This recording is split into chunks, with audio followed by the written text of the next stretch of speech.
ಎಲ್ಲರಿಗೂ ನಮಸ್ಕಾರ. Welcome back to Vismaa diaries YouTube channel. ಇವತ್ತು ಗುರುಪೂರ್ಣಿಮೆ.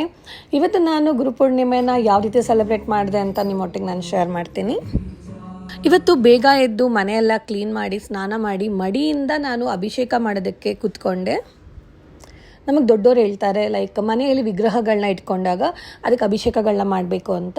ಬಟ್ ನಾನು ಪ್ರತಿ ಗುರುವಾರ ರಾಯರಿಗೆ ಹಾಗೆ ಬಾಬಾ ವಿಗ್ರಹಕ್ಕೆ ನಾನು ಅಭಿಷೇಕ ಮಾಡ್ತೀನಿ. ಹಾಗೆ ಶ್ರೀಕೃಷ್ಣನ ವಿಗ್ರಹಕ್ಕೆ ಏಕಾದಶಿ ದಿನ ಮಾಡ್ತೀನಿ. ಸೊ ಇವತ್ತು ಗುರುಪೂರ್ಣಿಮೆ ಆಗಿರೋದ್ರಿಂದ ಎಲ್ಲ ವಿಗ್ರಹಗಳಿಗೂ ಹಾಲಿನಿಂದ, ಮೊಸರಿನಿಂದ, ಜೇನು, ಕಲ್ಸಕ್ರೆ, ಬನಾನಾ ಹಾಗೆ ಡ್ರೈ ಫ್ರೂಟ್ಸ್ ಆಗಿರ್ಬೋದು ಎಲ್ಲನೂ ಮಿಕ್ಸ್ ಮಾಡಿಕೊಂಡು ಅಭಿಷೇಕಗಳನ್ನ ಮುಗಿಸ್ಕೊಂಡೆ. ರಾಯರಿಗೆ ಮಾಡ್ತಾ ಹಾಗೆ ಬಾಬಾಗೆ ಮಾಡೋದಕ್ಕೆ ಸ್ಟಾರ್ಟ್ ಮಾಡಿದೆ. ಬಾಬಾಗೆ ಮಾಡಬೇಕಂದಾಗ ಈ ಬಾಬಾ ವಿಗ್ರಹ ಬಗ್ಗೆ ಹೇಳಬೇಕು ಅಂದರೆ ನಾನು ಶಿರಡಿಗೆ ಅಂದರೆ ಒಂದು 4 years ಬ್ಯಾಕ್ ನಾನು ಶಿರಡಿಗೆ ಹೋಗಿದ್ದೆ. ಶಿರಡಿಯಿಂದ ಮೊದಲನೇ ಸಲ ಶಿರಡಿಗೆ ಹೋದಾಗ ಅಲ್ಲಿಂದ ನಾನು ಶಿರಡಿ ಸಾಯಿಬಾಬಾನ ತೊಗೊಂಡು ಬಂದೆ. ಸೊ ನಾನು 2 times ಶಿರಡಿಗೆ ಹೋಗಿ ಬಂದಿದ್ದೀನಿ. ಶಿರಡಿಗೆ ಯಾರೆಲ್ಲ ಹೋಗಿಲ್ಲ ದಯವಿಟ್ಟು ಹೋಗಿ ಒಂದ್ಸಲಿ ಒಂದು ಮಿರಾಕಲ್ಸ್ಗಳನ್ನ ನೋಡ್ತೀರಾ. ಲೈಫಲ್ಲಿ ಒಂದು ಬಿಗ್ ಟ್ರಾನ್ಸ್ಫಾರ್ಮೇಷನ್ಸ್ಗಳು ನೋಡ್ಬೋದು. ನನಗಂತೂ ಬಾಬಾ ಸನ್ನಿಧಿಗೆ ಹೋಗಿ ಬಂದಮೇಲೆ ನನ್ನ ಲೈಫ್ ತುಂಬ ಚೇಂಜ್ ಆಯಿತು. ಹಾಗೆ ರಾಯರಿಗೆ ನಾನು ಪ್ರತಿ ವರ್ಷ Jan 1st ನಾನು ಸ್ಟಾರ್ಟ್ ಮಾಡೋದೇ ಒಂದು 5 ವರ್ಷದಿಂದ ರಾಯರು ಸನ್ನಿಧಿಯಿಂದ. ಸೊ ಹಾಗಾಗಿ ನನಗೆ ಗುರುಗಳಂದರೆ ತುಂಬ ನಂಬಿಕೆ. ಗುರುಗಳಿದ್ದರೆ ಸಾಕು, ರಾಯರಿದ್ದಾರೆ ಅನ್ನೋ ಮಾತು ಎಷ್ಟು ಸತ್ಯ ಅಂದರೆ ನಾನು ಪ್ರತಿ ಗುರುವಾರ ತುಪ್ಪದ ದೀಪ ಹಚ್ತೀನಿ, ಪ್ರೇಯರ್ ಮಾಡ್ತೀನಿ. ನಂಬಿಕೆ ಆ ಒಂದು ಎನರ್ಜಿ ನಾನು ನೋಡ್ತೀನಿ ನಾನು. ಸೊ ಇವತ್ತು ಗುರುಪೂರ್ಣಿಮೆ ಆಗಿರೋದ್ರಿಂದ ನಮ್ಮ ಮನೇಲಿ ನಾನು ಪುಟ್ಟ ವಿಗ್ರಹಗಳಿಗೆ ಅಭಿಷೇಕ ಮಾಡಿ ಮುಗಿಸ್ಕೊಂಡೆ. ಹಾಗೆ ನಮ್ಮಲ್ಲಿ ಗುರುಗಳಿಗೆ, ರಾಯರಿಗಾಗಿರ್ಬೋದು, ಸಾಯಿಬಾಬಾ ವಿಗ್ರಹಗಳಿಗೆ ನಾವು ಯಾವುದೇ ರೀತಿ ಅರಿಶಿನ ಕುಂಕುಮನ ಇಡೋದಿಲ್ಲ, ಗಂಧನ ಇಡ್ತೀನಿ. ಸೊ ಗಂಧನ ಇಟ್ಟು ಬಾಬನ ಹಣೆಗೆ, ಪಾದಕ್ಕೆ ಹಾಗೆ ರಾಯರಿಗೆ ಇಟ್ಟು ನೆಕ್ಸ್ಟ್ ಪೂಜೆಗೆ ರೆಡಿ ಮಾಡ್ಕೊಳ್ತಾ ಇದ್ದೆ.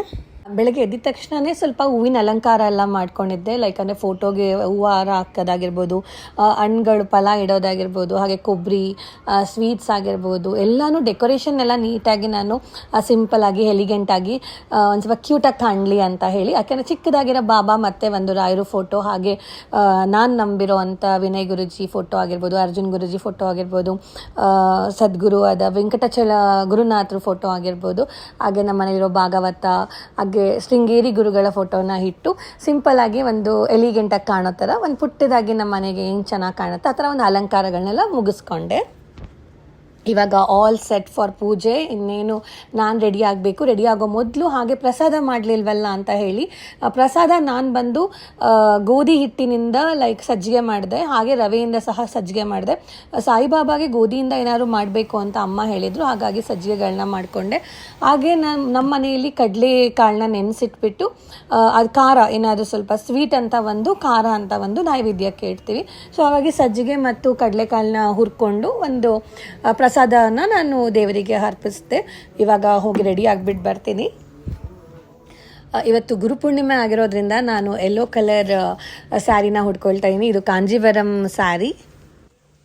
ನಮ್ಗೆ ಆಲ್ರೆಡಿ ಒಂಥರ ನಾವು ಮದುವೆ ವೈಫ್ ಬರ್ತಾ ಇದೆ ಅಲ್ಲ.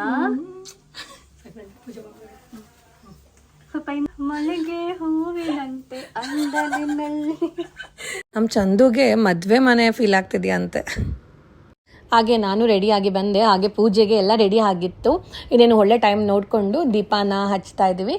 ಸೊ ಬೆಳ್ಳಿ ದೀಪ ಇಟ್ಟು ತುಪ್ಪದಿಂದ ಹಾಗೆ ಒಂದು ಎಣ್ಣೆ ಹಾಕಿ ಬತ್ತಿ ಹಾಕಿ ದೀಪನ ಹಚ್ಚಿದ್ವಿ. ಒಳ್ಳೆ ಟೈಮ್ ನೋಡಿಕೊಂಡು ಎಲ್ಲರಿಗೂ ಒಳ್ಳೇದು ಮಾಡಪ್ಪ ಅಂತ ಕೇಳ್ಕೊಳ್ತಾ ಹ್ಯಾಪಿ ಗುರುಪೂರ್ಣಿಮೆ ಅಂತ ನಿಮ್ಮೆಲ್ಲರಿಗೂ ವಿಶ್ ಮಾಡ್ತಾ, ಗುರುಗಳನ್ನ ನಂಬಿದ್ರೆ ಯಾವತ್ತೂ ಕೈ ಬಿಡಲ್ಲ. ನಾವು ಯಾವುದೇ ದೇವರನ್ನು ನಂಬೋದು, ಮನೆ ದೇವರಾಗಿರ್ಬೋದು, ನಮ್ಮ ಇಷ್ಟ ದೇವ್ರುಗಳಾಗಿರ್ಬೋದು. ಸೊ ಗುರುಗಳನ್ನ ನಂಬಿದಾಗ ಅಂತೂ ಲೈಫ್ನ ನಾನು ಹೇಳ್ತಾ ಇರ್ತೀನಿ, ದಡ ಸೇರಿಸೋವರೆಗೂ ನಮ್ಮ ಒಂದು ಪಾತ್ನ ಕ್ಲಿಯರ್ ಮಾಡ್ತಾ, ನಮಗೆ ಏನೇ ಕಷ್ಟಗಳು ಬಂದ್ರೂ ಗುರುಗಳು ನಮ್ಮ ಜೊತೆ ನಿಂತು ನಮ್ಮನ್ನು ಒಂದು ದಡ ಸೇರಿಸ್ತಾರೆ. ಸೊ ನನಗಂತೂ ಆ ಎಕ್ಸ್ಪೀರಿಯನ್ಸ್ ಆಗಿದೆ. ಸೊ ಹಾಗಾಗಿ ನಾನು ಗುರುಗಳಿಗೆ ಪ್ರೇಯರ್ ಮಾಡ್ತಾ ಈ ದಿನನ ಸ್ಟಾರ್ಟ್ ಮಾಡ್ತಾ ಇದ್ದೀನಿ.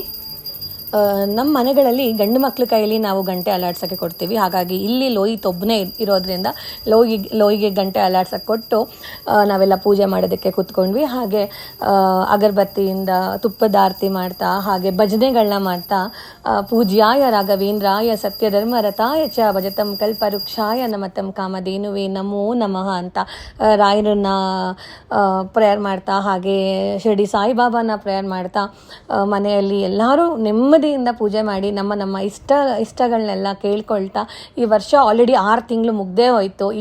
ಇನ್ನು ಇರೋ ಈ 2025 ಇನ್ನೂ 6 ಮಂತ್ಸ್ ಇದೆ. ಈ 6 ಮಂತ್ಸ್ ತುಂಬ ಬ್ಯೂಟಿಫುಲ್ ಆಗಿರಲಿ ಅಂತ ಪ್ರೇಯರ್ ಮಾಡ್ಕೊಂಡ್ವಿ.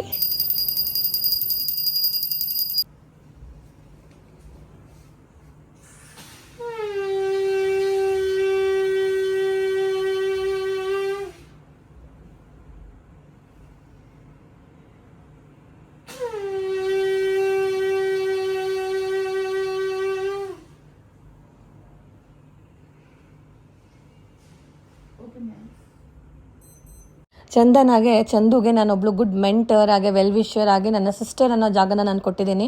ಆದರೆ ಅವಳು ನನ್ನ ಗುರುಸ್ಥಾನದಲ್ಲಿ ಇಟ್ಟು ಗುರುಮ ಅಂತ ಕರಿತಿದ್ದಾಳೆ. ಇವತ್ತು ನನಗೆ ಬ್ಲೆಸ್ಸಿಂಗ್ ಬೇಕು, ನಿಮ್ಮಿಂದ ಆಶೀರ್ವಾದ ಮಾಡಿ ಅಂತ ಹೇಳಿದ್ಲು. ನನಗೆ ಇದೆಲ್ಲ ಆ್ಯಕ್ಚುಲಿ ಹೊಸ ಅನುಭವ. ನಾನು ನಿಜವಾಗೂ ಡಿಸರ್ವ್ ಇದೆಲ್ಲ ನಾನು ಮಾಡಬಾರ್ದು ಅಂತ ಹೇಳಿದೆ, ಬಟ್ ಆದರೂ ನನಗೆ ಬೇಕು ಅಂತ ಹೇಳಿ ಆಶೀರ್ವಾದ ತೊಗೊಂಡ್ಳು. ಅವಳಿಗೆ ಈ ವರ್ಷ ಎಲ್ಲ ಒಳ್ಳೇದಾಗಲಿ, ಅಂತಸ್ತು ಐಶ್ವರ್ಯ ಆರೋಗ್ಯ ಕೊಟ್ಟು ದೇವರು ಅವಳನ್ನ ಕಾಪಾಡಲಿ. ಹಾಗೆ ರಂಜು ಸಹ ಅದೇ ಥರ ಮಾಡಿದ್ರು. ನನಗೆ ನಿಜವಾಗ್ಲೂ ಮುಜುಗರ ಆಗ್ತಿತ್ತು, ಏನು ಹೇಳಬೇಕು ಅಂತಲೇ ಗೊತ್ತಾಗ್ತಿರ್ಲಿಲ್ಲ. ನಾನೇನು ಕಲ್ತಿದ್ದೀನಿ ಆ ಪಾಸಿಟಿವಿಟಿ ನಾನು ಸ್ಪ್ರೆಡ್ ಮಾಡ್ತಾ ಇದ್ದೀನಿ, ಬಟ್ ಎಲ್ಲರಿಗೂ ಒಳ್ಳೇದಾಗಲಿ ಅಷ್ಟೇ ನಾನು ಹೇಳೋದು. So first of all happy Guru Purnima ಅಕ್ಕ. Thank you so much. I love you so much. And ಇವತ್ತು ತುಂಬ ಒಳ್ಳೆ ದರ್ಶನ ಆಯಿತು. So thank you for that. And ಎಲ್ಲ ಆಶೀರ್ವಾದ ನಮಗೆಲ್ಲರ ಮೇಲೂ ಇಲ್ಲಿ ಅಂತ, ಆಲ್ಸೋ ನಮ್ಮ ಸಬ್ಸ್ಕ್ರೈಬರ್ಸ್ ಮೇಲೂ ಇಲ್ಲಿ ಅಲ್ವಾ. ಸೊ ಹೆಂಗೆ ಅನ್ಸಿದೆ ನಿಮ್ಗೆ ಇವತ್ತು? ಯಾರಿಗೆ? ನನಗ? ಹಾಂ, ಖುಷಿ ಆಯ್ತಾ? I feel always positive. I am positive soul. ಸರಿ. ಈ ಚಂದು ನಗು ಅಂತೂ ತುಂಬ ಚೆನ್ನಾಗಿದೆ. ನೀವು ನೋಡ್ಬೋದು ಯಾವ ರೀತಿ ನಗ್ತಾಳೆ ಅಂತ. ಯಾವಾಗಲೂ ನಗ್ತಿರುತ್ತೆ ಆ ಹುಡುಗಿ.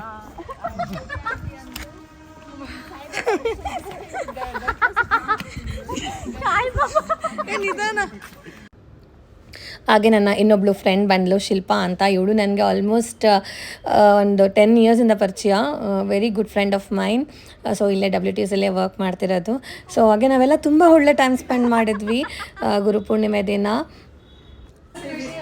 ಸೊ ಪೂಜೆ ಎಲ್ಲ ಆಯಿತು, ಭಜನೆ ಎಲ್ಲ ಆಯಿತು. ಇವಾಗ ಊಟದ ಸಮಯ. ಸೊ ಊಟಕ್ಕೆ ಎಲ್ಲರೂ ಹೊಟ್ಟೆ ಅಂತೂ ಹಸಿತಾ ಇತ್ತು. ಬೆಳಗ್ಗೆಯಿಂದ ಯಾರೂ ಏನೂ ತಿಂದಿರಲಿಲ್ಲ. ಸೊ ಎಲ್ಲ ಥರ ಅಡುಗೆನೂ ನಾನು ಮಾಡಿದ್ವಿ, ಲೈಕ್ ಎಲ್ಲರೂ ಸೇರಿ ಮಾಡಿದ್ವಿ. ಅನ್ನ, ಸಾಂಬಾರು, ಪಲ್ಯ, ಕೋಸಂಬರಿ ಎಲ್ಲ ರೀತಿ ಅಡುಗೆಗಳನ್ನ ಮಾಡಿಕೊಂಡು ಇವತ್ತು ದೇವರಿಗೂ ನೈವೇದ್ಯ ಇಟ್ಟು ನಾವೆಲ್ಲರೂ ಒಟ್ಟಿಗೆ ಕೂತ್ಕೊಂಡು ಊಟ ಮಾಡಿದ್ವಿ. ಹಾಗೆ ಲೋಯಿ ಮತ್ತು ಚಂದು ಸ್ವಲ್ಪ ಊಟ ಬಡಿಸೋದು ಎಲ್ಲ ನನಗೆ ಹೆಲ್ಪ್ ಮಾಡಿದ್ರು. ಥ್ಯಾಂಕ್ ಯು ಸೋ ಮಚ್ ಲೋಯಿ ಆ್ಯಂಡ್ ಚಂದು. ಶಿಲ್ಪಾ ಫುಲ್ ನಗಾಡ್ತಿದ್ದಾಳೆ, ಖುಷಿಯಾಗಿ ಹೊಟ್ಟೆ ತುಂಬ ಊಟ ಮಾಡ್ತಿದ್ದಾಳೆ. ಸೊ ನಮ್ಮಲ್ಲಿ ಏನು ಹೇಳ್ತೀವಿ ಅಂದರೆ, ಏನೇ ಪೂಜೆ ಏನೇ ಮಾಡಿದ್ರು ಅತಿಥಿ ಸತ್ಕಾರ ಮಾಡಬೇಕಂತೆ. ಬಂದಿರೋ ಗೆಸ್ಟಿಗೆ ನೆಮ್ಮದಿಯಿಂದ ಅವರಿಗೆ ಊಟ ತಿಂದು ಅವ್ರು ನಮಗೆ ಆಶೀರ್ವಾದ ಮಾಡಿದ್ರೆ ಅದಕ್ಕಿಂತ ದೊಡ್ಡ ಬ್ಲೆಸ್ಸಿಂಗ್ ಇನ್ನೇನೂ ಇಲ್ಲ. ನನಗೆ ಇವತ್ತು ಒಳ್ಳೆ ಬ್ಲೆಸ್ಸಿಂಗ್ ಸಿಕ್ತು. ಹಾಗೆ ಎಲ್ಲರೂ ಊಟ ಎಲ್ಲ ಮಾಡಿಕೊಂಡು ಲಾಸ್ಟಿಗೆ ಐಸ್ ಕ್ರೀಮ್ ತಿಂದು ಸ್ವಲ್ಪ ರೆಸ್ಟ್ ಮಾಡ್ತಿದ್ವಿ. ಇನ್ನು ನಮ್ಮದು ಗೊತ್ತಲ್ಲ, ನಮ್ಮ ಅರ್ಷಿ ಲಾಸ್ಟಿಗೆ ಬಂದಳು. ಅರ್ಷಿ ಮತ್ತು ಚಂದು ಇಬ್ಬರು ನೆವರ್ ಎಂಡಿಂಗ್ ಡ್ರಾಮಾಸ್ಗಳು, ಮಾತುಕತೆ ಮುಗಿತಾನೇ ಇರಲಿಲ್ಲ. ಹಾಗೆ ಸ್ವಲ್ಪ ರೆಸ್ಟ್ ಮಾಡಿ ಇವತ್ತು ಗುರುವಾರ, ನಾಳೆ ಗೊತ್ತಲ್ಲ ಶುಕ್ರವಾರ. ಸೊ ಬೇಗ ಪ್ಯಾಕಿಂಗ್ ಮಾಡ್ಕೊಂಡ್ವಿ. ಅರ್ಷಿ ನನಗೆ ಪ್ಯಾಕಿಂಗಿಗೆ ಹೆಲ್ಪ್ ಮಾಡಿದ್ಲು. ನಾಳೆಗೆ ಬೇಕಾಗಿರೋ ಸೀರೆ ಬಟ್ಟೆ ಎಲ್ಲ ಇಟ್ಕೊಂಡು ಕ್ವಿಕ್ಕಾಗಿ ಮೈಸೂರಿಗೆ ಹೊರಡೋದಕ್ಕೆ ನಾನು ರೆಡಿ ಆದೆ. ಎಷ್ಟು ಎನರ್ಜಿ ಅಲ್ವಾ ನನಗೆ. ಡೇ ಮಾತ್ರ ನಿಜವಾಗ್ಲೂ ಬ್ಯೂಟಿಫುಲ್ ಆಗಿತ್ತು. ಗುರುಪೂರ್ಣಿಮೆ ಅಂತೂ ತುಂಬ ಚೆನ್ನಾಗಿ ಅನಿಸ್ತು. ಫುಲ್ ಮೂನ್ ನೋಡ್ತಾ ಹಾಗೆ ನಾನು ಮೈಸೂರು ಕಡೆ ಬಂದೆ. ಈ ಬ್ಲಾಗ್ ನಿಮಗೆಲ್ಲ ಇಷ್ಟ ಆಗಿದೆ ಅಂತ ಅಂದ್ಕೊಳ್ತೀನಿ. Thank you so much.